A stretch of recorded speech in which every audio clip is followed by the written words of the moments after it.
ঈদ উল ফিতরের তৃতীয় দিনে কক্সবাজার ও সাগরকন্যা কুয়াকাটায় উপচে পড়া পর্যটকের ভিড়। কুয়াকাটা হলো দক্ষিণ এশিয়ায় একমাত্র সমুদ্র সৈকত যেখান থেকে সূর্যোদয় ও সূর্যাস্ত দেখা যায়। সূর্যের নানা রূপ দেখতে এই সৈকতে ভিড় করছেন ভ্রমণ পিপাসুরা। পরিবার পরিজন ও বন্ধুদের সঙ্গে আনন্দময় সময় কাটাচ্ছেন তারা। হোটেল, মোটেল ও রেস্তোরাঁগুলোতেও ব্যাপক চাঞ্চল্য ফিরেছে। পর্যটকদের নিরাপত্তা নিশ্চিতে নানা উদ্যোগ নিয়েছে প্রশাসন। কালকে লেবুর চর গিয়েছিলাম, সেখানে খুব ভালো লাগছে। এখানে আজকে তো অনেক ভিড়, সকালে আজকে এখানে আসলাম, এখানে দেখছি অনেক লোকের অনেক ভালো লাগছে। আমার ভালো লাগছে হচ্ছে কি বাড়ি খুব খাচ্ছি, আমরা অনেক জায়গায় ঘুরছি, এখানে অনেক মজা করছি, ফ্যামিলি সহ সবাই আসছি, মানে আবহাওয়া খুব সুন্দর, আমাদের খুবই ভালো লাগছে। Bashundhara public school and college 2026 শিক্ষাবর্ষে ভর্তি চলছে। দর্শক, এই বিষয়ে আরো জানাতে আমাদের সঙ্গে যুক্ত হচ্ছেন আমাদের সহকর্মী কুয়াকাটা থেকে রয়েছেন শিকদার জুবায়ের। জুবায়ের, আপনাকে ঈদের শুভেচ্ছা। এবং আপনি রয়েছেন কুয়াকাটায়, সেখানে সমুদ্র সৈকতে পর্যটকদের ভিড় কেমন দেখতে পাচ্ছেন, বিস্তারিত জানতে চাই। ঈদ মুবারক মেঘলা। ঈদের তৃতীয় দিনেও আজকে কুয়াকাটার সমুদ্র সৈকতে হাজারো পর্যটকদের পদচারণা রয়েছে। সকালে কিন্তু এই সৈকতে দাঁড়িয়ে হাজার হাজার পর্যটক তারা সূর্যোদয় দেখেছে এবং সূর্যোদয় দেখার পরে কুয়াকাটার সমুদ্র সৈকতের যে 18 কিলোমিটার এলাকা রয়েছে সেই এলাকায় তারা ছড়িয়ে ছিটিয়ে রয়েছে। আপনি দেখছেন যে চারদিকেই কিন্তু এই মুহূর্তে পর্যটকদের সমাগম রয়েছে। বিশেষ করে বেলা বাড়ার সাথে সাথে এখানে পর্যটক সমাগম বাড়তে থাকে।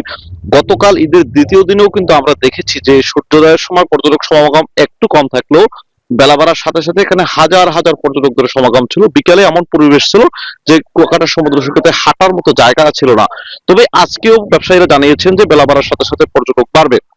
আমার এখানকার যে টুরিস্ট পুলিশ রয়েছে, নৌ পুলিশ রয়েছে, যারা পর্যটন নিয়ে কাজ করছেন, তারা বলছেন যে সব ধরনের নিরাপত্তা ব্যবস্থা এখানে জোরদার করা হয়েছে। কোনো রকমের কোনো উচ্ছৃঙ্খল কোনো ঘটনা, বিশৃঙ্খল কোনো ঘটনা যেন না ঘটে, সেজন্য সব ধরনের প্রস্তুতি এখানকার প্রশাসন নিয়েছে। এবং এই পর্যন্ত ঈদের আজ তৃতীয় দিনেও কোনো রকমের কোনো অপ্রীতিকর কোনো ঘটনা ঘটেনি। এবং আপনি জানেন যে কুয়াকাটা সমুদ্র সৈকতের এই বিচ ছাড়াও 15 থেকে 16টি স্পট রয়েছে, যে স্পটগুলোতে প্রতিদিন পর্যটকরা ঘুরে বেরিয়ে থাকে। বিশেষ করে এখানকার যে লাল কাঁকড়ার চরটি রয়েছে, নয়নাভিরাম সৌন্দর্যময় সেই জায়গাটি, লাল কাঁকড়ার ছোটাছুটি খুঁতছুটি দেখতে প্রতিদিন কিন্তু পর্যটকরা সেখানে ভিড় করে থাকেন। এখানকার যে ঝাউ বাগান রয়েছে সেখানে ছবি তুলতে পর্যটকরা ভিড় করে থাকেন।